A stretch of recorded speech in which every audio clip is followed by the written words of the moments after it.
Hi, this is Priyanka Chopra and you're watching Channel Y. The biggest South Asian media group, Y Media. Y Media Group, established in 2001, is a media company with a 360-degree approach in reaching our audience over 5 platforms: television, radio, newspaper, online news portal, and mobile app. Y Media has newspaper, midweek, radio, South Asian pop. Hi, I'm Amitabh Bachchan and you're listening to South Asian Pulse. Hi, this is Amir Khan and you're listening to South Asian Pulse. अब हर दिन सुने GTA का number 1 radio station FM 91.9 All English 24/7 television network and Y Media Plus.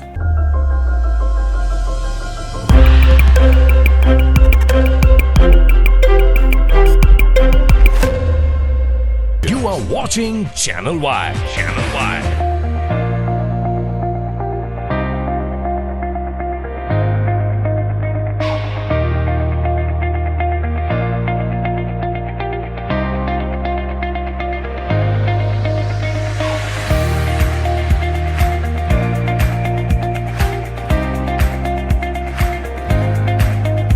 Prime Minister, welcome. It's a pleasure to be here. It's a pleasure to be back. Online, SouthAsianDaily.com. The biggest South Asian media group, Y Media.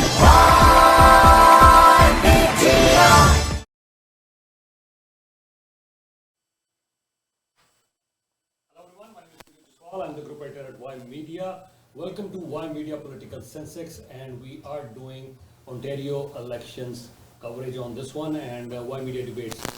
We have 2 candidates from Mississauga today, and we are going to discuss the important issues. Chaco, a very warm welcome on Y Media. How are you? Excellent. Thank you. Yadoo, it's an honor to be invited to be on TV media, and I can talk directly to my voters, right? Yeah, I'll give you the time for that and discuss the debate. Rahul, a very warm welcome, sir. How are you? Yeah, thank you so much for having me. It's great to be here and share our perspectives and ideas with your viewers. At this point, for our viewers' benefit, I'd like to tell you the format of the debate, Chaco and Rahul, for both of you as well. You will get 1 minute for your opening remarks, and then I'll throw in a few topics, and both of you will get 1 minute each to respond whatever topic I bring in, and if at all there is any rebuttal, then we'll have 30 seconds for that as well. Closing remarks of 30 seconds once again. Any questions, Chaco? Yeah, it's comfortable. It's okay, nice. Fine. Yeah, Rahul, any questions? Rahul, any questions? It's all good on my end. Thank you. Okay, thank you. Chaco, we'll start with you. You'll get 1 minute for your opening remarks. Well, I'm standing for elections in Mississauga, Ward 9. I want to make an impact which will be good. And my goal is not for my generation. My generation is pretty comfortable. We own homes. We are well settled. And I find I need to do something for the young families and the singles, right? Plus, I want to make changes which will impact the students and the next generation. And to achieve it, you have to be in a position of power. You can't achieve it by wishful thinking. And I need my voters to trust me, vote for me. They know all what I'm standing for and what's my goals for the elections in my brochure. So it's pretty clear. Go to my website, www.teamkaizen.cloud. And what I want is continuous improvement for Mississauga. I can see a potential for Mississauga to be one of the best city in the world. And it can be done provided we change. You can't stand at a place and achieve objectives. Yeah, thank you. Wish we had more time. And Rahul, at this point, 1 minute for you. Thank you so much. I decided to run because I see a lack of honesty, transparency, and accountability at City Hall. I think not just for my ward, Ward 8, where I've been born and raised. I've lived here my whole life, 32 years. The experience I see connecting with students at my former campus in my ward, UFT Mississauga, the experience talking with seniors in seniors' residences where they're struggling to get by, but also newcomers struggling to pay rent in some of these tall buildings that are being built without the affordability that was promised. So as I see more and more people struggling, the time of attending consultations, it just hasn't delivered. We have a council that's failed to implement good policy and learn from our neighbors. I'm here to support community, and that means someone on the ground who's living and experiencing the same challenges as everyone else. I decided to run because I want a better Mississauga. You can learn more about my campaign at betterward8.ca. Thanks. All right, thank you so much. And at this point, we'll start with the Q&A. Our first question for the day is, I want to listen, what is your vision for the city of Mississauga? Checo. For me, it has to become one of the top 10 cities in the world. I'm not talking about Canada.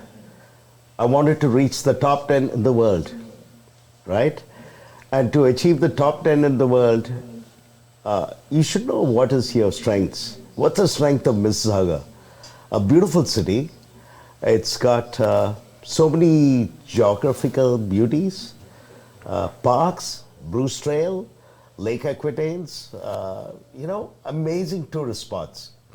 And all you need to do, and Canadians are nice, we need to showcase our city at every opportunity we get so that we are able to welcome the visitors. And most people tend to go to Toronto, downtown Toronto, because that's where the fun place is. Mississauga has become more of a bedroom kind of place. You got to liven it up. And you shouldn't concentrate just on Square One or, Lakeshore. You should spread it all different areas of Mississauga, and you should welcome people coming in. And you got to make it so attractive that, are you aware that Mississauga is losing residents? We have negative growth. Why is negative growth taking place in Mississauga? It is taking place because most of the people find when the real estate is peaked, it's better to sell, move to a different place. Brampton is the fastest growing city, right? In comparison in Ontario. And Milton, right? So, what's happening to Mississauga? You got to make a change where people want to come back flowing in, right? They should find it attractive enough to remain in the place. I mean, everybody is interested in booking profits as we get older. But if it's a safe and secure place, everybody would love to live there, right? And children, they should have a fun place to live in, right? A lot of activities. It shouldn't be just down to Square One or down to Lakeshore. You go to Lakeshore, it's got a lot of activities, a lot of this one. Now, yes, in MIDWEEK Community Center, there have been activities, but what I find is people are not even aware it's happening. All right, good points made by you. Rahul, what's your vision for the city of Mississauga? Let's hear it from you. Fundamentally, we haven't grown up as a city. We started as a bedroom community, as Chaco so rightly pointed out, and suburbs were not meant to be locked in place of sprawling right to the border. We weren't meant to erase farmland simply for single-family housing that could not be used by more than a single generation with the wealth they provided. We were not meant to be a city that couldn't pay for its own infrastructure after those houses were built. We now have an infrastructure deficit of over $280 million. We have frozen in time. Mississauga has been a suburb that has failed to evolve, and as a result, we see the intersecting crises of housing unaffordability, of traffic and transit congestion, of unreliable transportation options, and of generations now that are being forgotten. Seniors that are not treated with respect, and students that cannot afford to even stay on campus, stay in the city just to get their studies completed. It is a real shame because what happens in Mississauga does not stay in Mississauga. We, while a young city, one of the older suburbs, and cities from Brampton to Richmond Hill to Vaughan are imitating our tall and sprawl formula, which never pays for itself. So the future of Mississauga, we have a few options. We will sprawl to the borders and our population will continue to decline. Property taxes will rise that we cannot stop because there's no way to pay for the infrastructure as our population has dropped. Or we can look towards some of our neighboring cities, some of our cities in Canada that have gotten some things right. A homelessness strategy in Edmonton, bus rapid transit in Ottawa, strategies to maintain affordable housing in Montreal. I don't think we have to be a top 10 world-class city. I think we have to learn to grow up, not just with skyscrapers, but become a mature city where all ages are treated with respect. Excuse me.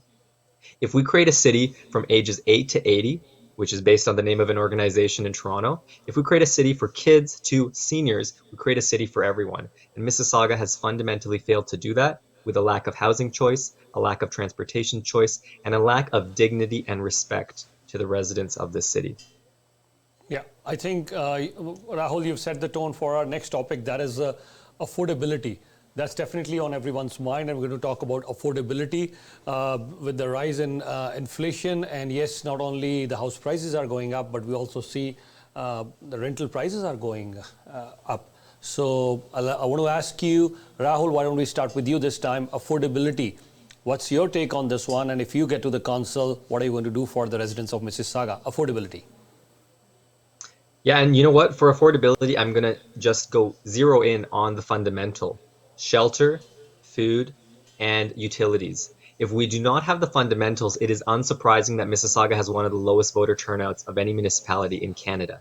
People are tuning out because they are burnt out, working multiple jobs in some cases, or struggling with accessibility needs that multiple levels of government have failed to meet. So if we want to talk affordability, we need to talk about dignity. People will not engage in this city, and they won't stay here if they cannot afford a roof over their heads. Our housing crisis is now a disaster as people are leaving specifically just because they don't have a home of any kind.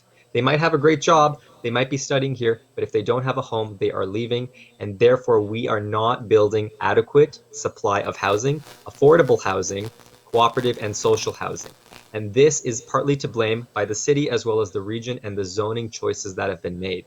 The solution is not to sprawl outwards to Caledon. It is not to double down and widen lanes forever and build new highways. It is, again, to give people the housing and transportation choice, ending exclusionary zoning, removing parking minimums, starting in retail and commercial areas is one key solution to bring more houses and therefore more taxpayers that will contribute to our local economy. All right. Yes, Mr. Chacko. Inflation is hitting everybody. I would say normal people are finding it really tough. Like people who work normal jobs have told me, if you get a dozen of eggs in Shoppers Drug Mart, it was $2.99, now it's $4.99. Similarly with milk, similarly with everything, every grocery. So how are we going to make them afford to buy a house or to rent it and have some money to enjoy their life? The only way is you got to give them opportunities where they can save more money. Like for example, I've seen Mississauga Transit when I came here in 2002 to 2022. Not much improvement, same levels. Go at peak times, you'll see people waiting half an hour, people waiting, What I would say is you make your Mississauga Transit level to world-class level, where you have, based on the data of when people need transport, that's the time you run faster number of schedules, where you have a bus every 10 minutes, and you make it linkable in such a way they can reach somewhere. Like for example, if somebody is going to Brampton, it's impossible to reach unless you spend 2.5 hours, right? Downtown, similarly, okay? So, why are we not improving infrastructure? If you improve the infrastructure, you can sell your second car, you can sell your primary car, and you'll be saving $1,500 on the minimum, each car you decide. It's your objective, right? If I can get to any workplace, I had a conversation with one of the apartment residents. He says, he's from Europe, he's been here for the past 8 years, he can't do without a car. Can you compare Mississauga to any city all over the world? Impossible. Okay. What makes the city competitive? Make it hustle and bustle. How? You should be able to make people move and get places faster, right? Are we doing it? We're not. We are spending money on infrastructure, which looks good on paper, but is it improving the quality of life and making them able to save more money? See, it ultimately comes down to economics, right? If I'm just meeting hand to mouth, where do I get? I'm not saving more. I can't put more money to have a good time with my family. Okay, if I don't have a good time with my family, where am I not going? The restaurants, right? So how will restaurants do well, right? So, right, good, very, very good points made. Anything else you want to add quickly on affordability, Rahul? Yeah, let's just dial in on transit, right? You're not going to get greater transit ridership simply by telling more people to take the bus and increasing the fare, right? So these small things add up across months and years. Having bus rapid transit on all our key corridors like Eglinton, Burnham Thorpe, Derry, etc. So you want that to should have talk been about done more than a transit. decade ago. So let's move the topic to transit then. So, and Rahul, I'll let you go first because I think you shifted the things on transit now, and we had a separate topic. But let's talk about transit and listen both of your ideas. And Rahul, sorry to interrupt, but I just wanted to shift the topic because transit is entirely a separate topic. Rahul, you go ahead first, please. Yeah, thank you. And let me just add that, it is intersectional. The affordability challenges in housing are tied to lack of affordability in how we move and where people choose to live, work, and play. The lack of options in this city, it's how we have failed to grow up and mature. A real city would provide people with transportation choice. Not to say people who are driving shouldn't drive, but there are many who wish they had an alternative, and we have failed to implement, even fund, our already approved policies, such as the pedestrian and cycling master plans, which again feed more users into our transit system. Without frequent bus routes, even Brampton has done that better. The result is you have large numbers of people waiting. I've seen this with students even at UTM campus, and a large number that just choose the alternative that they have from the beginning, which is the car. So we need to create fare-free structures starting with students and seniors. We need to start lowering the cost of transit while increasing the frequency. New revenue tools and more housing built provides the funding, the larger tax base to allow these expansions. All right, yes, Checo, transit. For me, LRT coming up is good, but you got to plan out your feed lines to the LRT, okay? And if you plan it out based on data, based on the coverage you want for each area, so that it kind of coordinates with the peak timing at offices, you can split it also so that you can, like in Dubai, there's always a peak time between, say, 7 to 9 or whatever, right? So you have certain offices starting at 8, certain at 9. You can break it down and provide the best of service within the affordability of running the transit also. So basically it comes down to you having a good talk with the businesses, because that's where people are going to work, okay? So if you're in touch with them, you can run the transit in a more optimal fashion and yet give a good service for all the people going to work.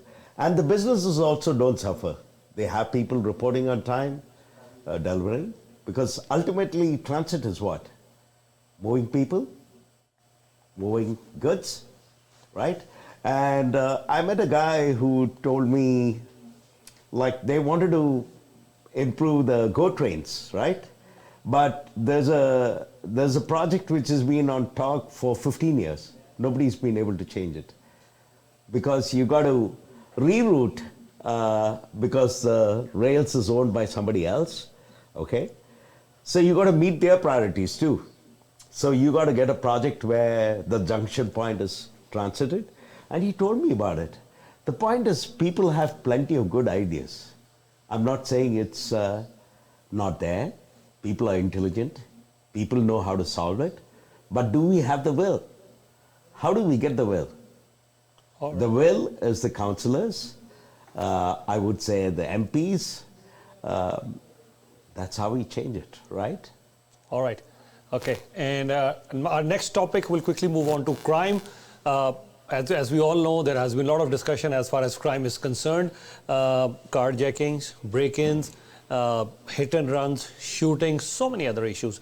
Let's not talk too much about the obvious, but let's talk about some solutions. So I want to listen it from the candidates that what are the solutions they are offering as far as crime is concerned. Yeah, Checo. Simple. It comes down to staffing, okay? I had an interaction with 2 police officers who are ladies, and I asked them a question because one of my person I know and whom I walk around in Lake Equity, and she said, I'm an older person, we call 911, we don't get any response. So I asked this question to the police officer, and she gave me a very honest feedback. She says, yeah, we do respond, but we respond based on priorities. What is priorities? Suicidal people, drug addicts who are in trouble or creating well, you know what happened to the hospital, right? There was a whole close down. So how will you solve this problem? You got to increase the police force. How are you going to increase the police force? You got to get the federal government or the Ontario government to place more funds, place more police officers. See, talking about accidents, I'll give you an example. When I came here in 2002, people never, the stop sign, we used to come to a full stop. Now you drive around. Do you see courtesy? Nobody follows the rules nowadays. Why? There's nobody giving them a ticket. Why? Because there's no police monitoring it. Why? Because they are prioritizing on bigger crimes, not the small things. But if you're not able to control the small things, how are you going to control the bigger things? Simple. You have to improve the number of police officers available. You need to improve the number of nurses and doctors available. What is the process to make them available quicker? There are a lot of qualified immigrants coming in here. What's the process for a doctor who's qualified abroad, maybe worked in Dubai, maybe worked in India, maybe worked in wherever, dentist? You know how many years it takes them? At least 4 to 5 years. Dentists who are, doing enough and more dental work in India, they have to come here. They have to go through the requalification process. They have to, I agree, you have to get standardized in the kind of medicines to be used, kind of techniques may be easier and better because our systems is much better, right? It'll make them easier to focus on their job. But are we doing things to improve all these? Are we making it a faster process for professional immigrants to be treated and to do a job what they are qualified for? I think we got a long way to go. Why? Let me ask you a question. You go look up down south, US, Google, Indian chief, Microsoft, Indian chief. How many Indians are on the top CEO level here? Name one? Very few. Why? Ask the basic questions, okay? Because they're busy doing businesses here. There are lots of big, major businesses that, yes, and it doesn't matter whether the people are from Indian region. I think what I'm saying is, you got to take the best of talent, give them the opportunity to show the talent, give them the opportunity to push this country up, up, up. Right. I think we have to have an inclusive policy, and I agree. And I think we're all Canadians now, so we. I agree totally. But let me point out something. You want the best? I'll come back to you because I think we're talking about crime, and I need to give Rahul an equal opportunity. Rahul, please go ahead, share your viewpoints on the crime. Please go ahead. Yeah, and me and Chaco have agreed in something so far, but I will strongly disagree that the solution to addressing crime is increasing the massively inflated police budgets. Here in Mississauga, or frankly in any city, we have not seen outcomes and deliverables tied to budgets. We always talk about the strictest budget requirements for departments, for staff. We do not see that for police departments, and they have taken advantage of the situation. This is no disrespect to the officers and frontline workers, but it is to the budgetary process itself. The Peel Police budget is now nearly $500 million, perhaps slightly above in the most recent budget cycle. It is not leading to a decrease in crime and an increase in safety. The annual budget increases, they do not have to cut their budgets when other departments do. So we have a fundamental disconnect with how the budget operates for certain parts of the Peel in this case. budget and other departments at the Peel and city level. Mental health is a crisis. We have not invested in mental health while we have over-invested in additional weapons, frontline police officers, back-end police officers, and vehicles that have not, again, improved our safety in our communities. Many groups have told us of this fact in community levels, in nonprofit organizations, local leaders, that it has not proven effective. So we need to look at defunding in some places to reallocate funds to frontline mental health support workers, to crisis counselors, to paramedics, to people that have shown deliverables and efficiency when budget has been provided to them. So I believe Peel Police still has a place in our community, but I believe if we want to fundamentally address crime, we have to look at what are the gaps? Where are we not funding right now? And where can we share some of that very generous budget to other departments and experts in the field? Reaching out to community groups is going to be essential because there is not a silver bullet here. Mental health is complex, and the challenges of crime are also tied to the desperation of perhaps not having access to transportation choice, affordable transportation, affordable housing. People make the wrong decisions when they do not have access to the fundamentals. And so again, this is tied to our very conversation in housing and transportation. One impacts the other. But I will say with confidence, simply increasing the Peel Police budget is absolutely not going to reduce crime or improve safety, because guess what? We've been increasing it for years and we have not seen a reduction in those metrics. All right. And quickly, we've got to move to our next topic now. If you get elected on the council, what will you do for youth and seniors? So why don't we start with you, Rahul, this time? So the topic is youth and seniors. I want to hear your ideas for the city of Mississauga. What will you do if you get elected as for the youth and seniors? Please go ahead. Thank you. And you know what? This is a big part of my platform, which I have dedicated space to youth, students at UTM specifically, and seniors. They actually share quite a few issues in common. Most commonly, transportation. Many youth and seniors both rely disparately less on the car and wish they had greater access to transit in particular, and for youth, walking and cycling facilities. The lack of winter maintenance hurts both students and seniors. The Windrow snow clearing program for seniors needs to be expanded and made permanent for starters. We need to improve clearing of pathways, so sidewalks and trails, so that we can have cycling available year-round to all age groups. And for students, we need to look at other gaps in the system. What are we doing to keep students here in Mississauga, to keep them investing, growing up beyond just their education, but starting businesses, starting families here? It goes back to housing. We don't have affordable student housing, so I, as a representative councillor, which includes the UTM campus, would look to immediately improve and expand student housing on and off campus, ensuring it is legal and properly enforced. And for seniors, I would make sure that we have sufficient seniors residences, which again, crucially, need proper inspections and enforcement, because we have heard of so many horror stories during the pandemic of illegal rooming houses with young people, of seniors residences that are in disrepair with terrible health standards. So again, students and seniors share a lot in common. If we create quality housing that is enforced by design, and transit that is free for those 18 and under and those 65 and older to start, with a goal of completely fare-free transit by the end of the decade, we are creating a city that works for everyone. These two groups support the outcomes for all age groups in our city. All right.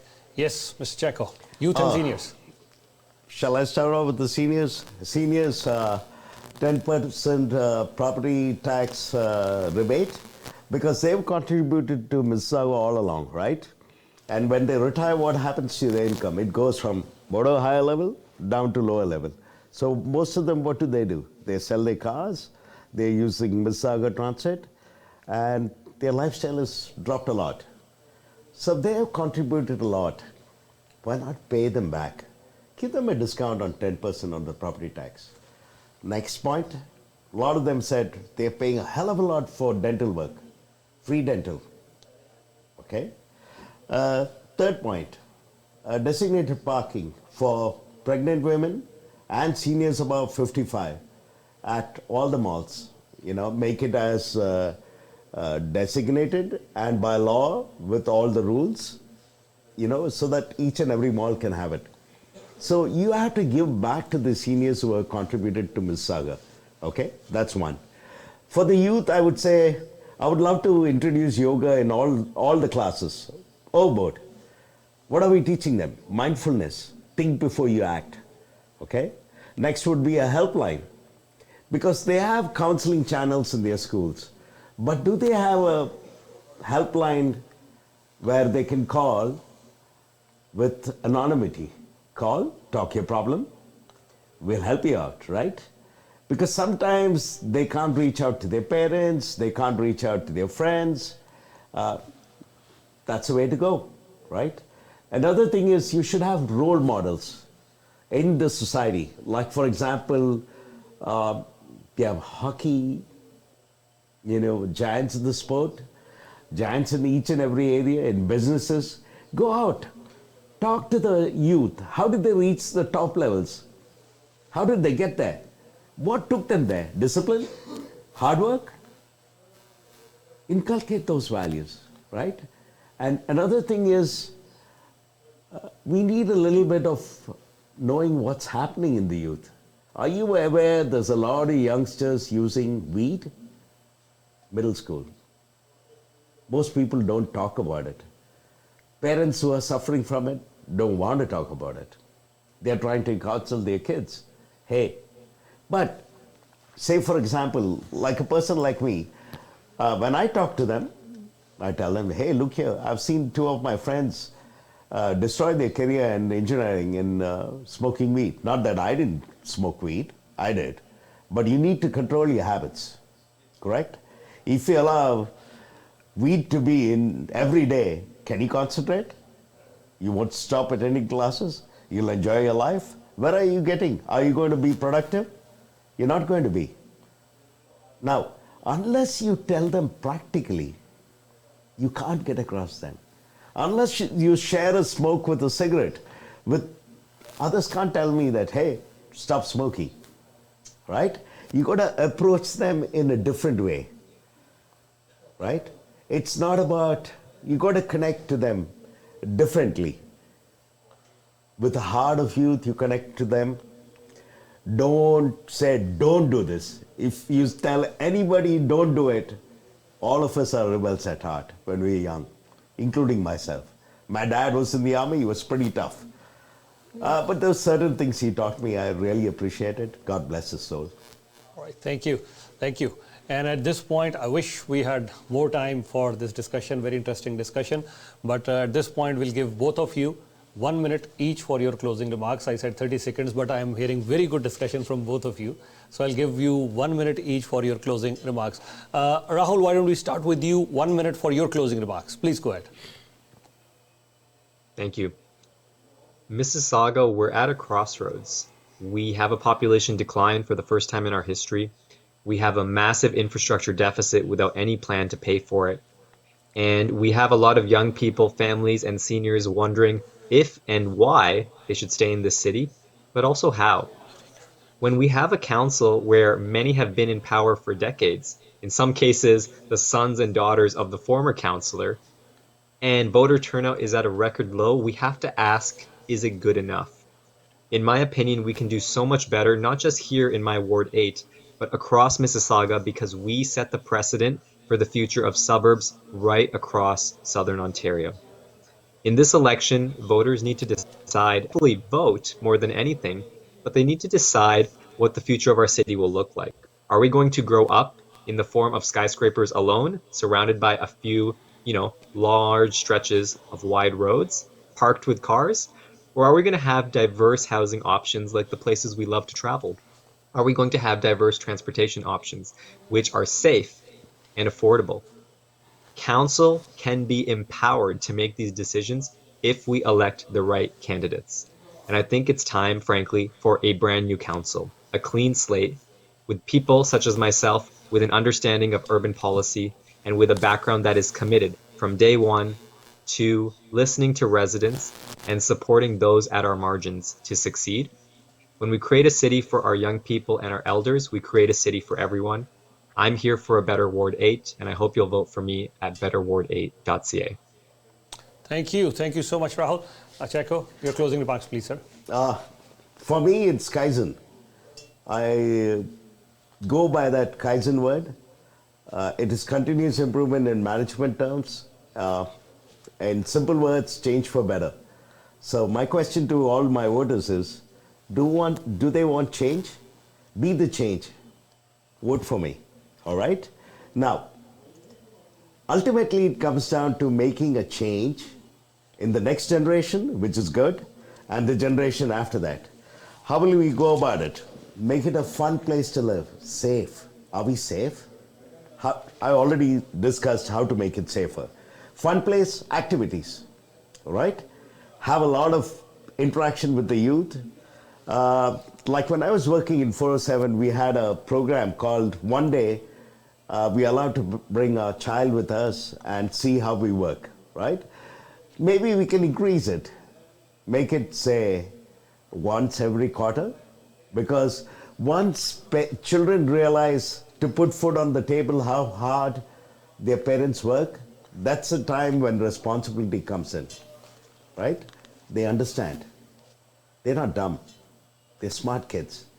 And believe me, the potential I see here is amazing. But you can't force them. You guide them in a soft and nice way, right? Next, I want to beautify Mississauga. Like one of my opposite neighbor, some of the points she gave me, beautify the city.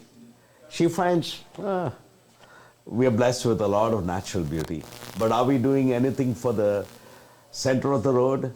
Are we making it beautiful? Like if you compare Vaughan or other cities, we are way behind. We are concentrating on Lakeshore, we are concentrating on Square One. We got to equalize the budget. You got a budget for landscaping, divide it to all the wards, and get volunteers in to beautify the city. Yeah, I'm hearing some very interesting ideas. I wish I had more time, Checo, but thank you so much for your time. I thoroughly enjoyed the entire discussion that you have, and we will carry on this discussion after 24th of October as well. I certainly want to hear your great ideas, and I'm sure our viewers are going to really enjoy that. Thank you so much. You're welcome, and thank you very much, Udbir.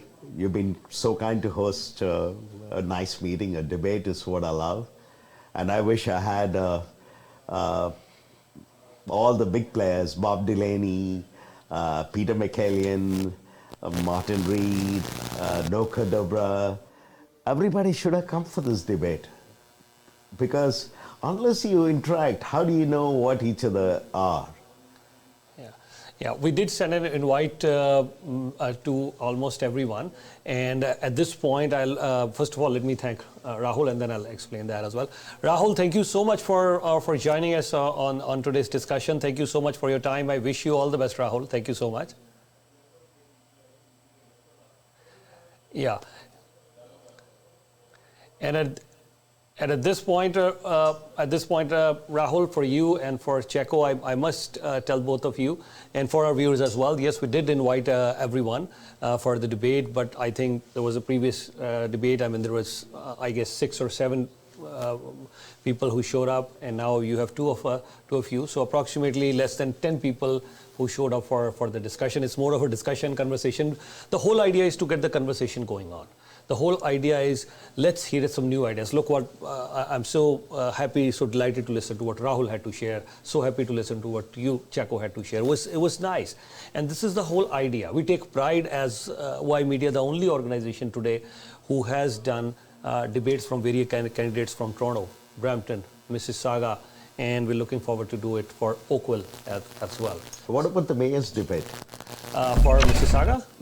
We might try and do that as well. You should. Because you should get Derek Ramkishan, Bonnie Krabi. Everybody thinks they are winning it for sure, so they don't care. Yeah, actually we're running out of time because we had to do the Mississauga ones. We did the Mississauga ones. Now we did the Toronto ones. Now we're doing this Mississauga, Toronto, Brampton, and then Oakville as well. So in a very short. What about Caledon? Yeah, we will try to accommodate as much as yes, people wanted for Kitchener, Waterloo, Ottawa. So we're trying. As I just mentioned, we take pride that Y Media is the only media organization or any other organization for that matter who is trying to do. We already covered almost 4 cities by this time. I appreciate that. Thank you. Thank you. You are caring for the Canadians. Yes. That's what you're showing. Thank you, sir. Thank you so much. Thank you for that compliment. Thank you so much. That's right. That yes, we try to engage our fellow Canadians in a discussion. This is a very important process from my perspective. This is a very important process, the democratic process. We all must engage ourselves. There's a lot of services that we all get from cities. And what a pleasure, what a treat to listen to Rahul, you and all the candidates who showed up on debates, whether it was for Brampton, whether it was for Mississauga, Toronto, Oakville. I'm enjoying this discussion. There are so many, you may or may not agree to the ideas, but there's so many great ideas that are being Exactly. shared. Yeah. Brainstorming. Brainstorming. Thank you so much, Jadoo, once again. And Rahul, thank you so much for your time once again. We wish we had more time. That's all that we have today. So stay tuned with Y Media. Keep watching Channel Y. Keep watching Y Plus. Once again, I'd like to tell you that yes, Rogers is available on Rogers. Channel Y is available on Rogers 857, Bell 828, Telus 2418. And Y Plus is also available on your phone, Y Media TV. So the number is there on the screen just in case you want to ask about Y Media, 416-475-5000. Have a wonderful day. Take care. That's all for now. Thank you. Hi, this is Priyanka Chopra and you're watching Channel Y.